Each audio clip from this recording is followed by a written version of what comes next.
Ganito yung train nila dito, may sa baba, may sa gitna, at saka may sa itaas, at may daming upuan para siyang bus.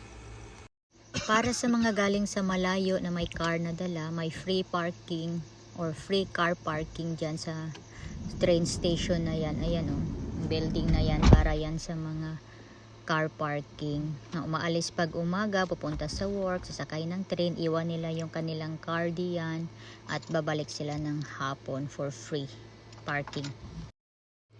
So sumakay kami ng train today para i-pick up namin yung namin adventure van or motorhomes na siyang gagawin naming bahay dito sa Australia.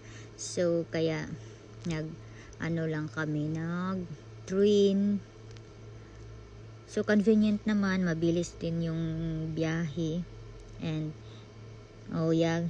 basta yun na yun. Ayan, dito kami sa second floor, second floor. Sa taas na level sumakay.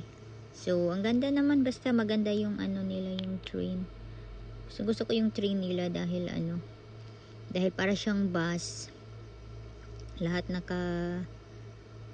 upo, hindi siya masyadong puno, hindi siya crowded, diba? So actually kami, dalawang transfer kami ng train, and this time dahil itong upuan kasi nila is siya movable, yung yung sa backside, pwede siyang baliktarin para if ever baliktad naman, diba yung train is dalawa yung ulo ng train, lumilipat-lipat yung driver, diba? So ganito din yung upuan nila, pwede mo siyang ilipat. Ayan. Yan, masasundan mo lang yung ng driver, yung ulo kung saan siya nakaharap, doon ka din. Or pwede naman gusto mong nakatalikod ka, edi sige, nasa iyo na. So pababa na kami ulit na kasi nakadalawang train na kami, palipat-lipat kami. Ayan sa baba na yan, ayan yung sa pintuan. Diyan yung mga priority or may mga bag na malalaki.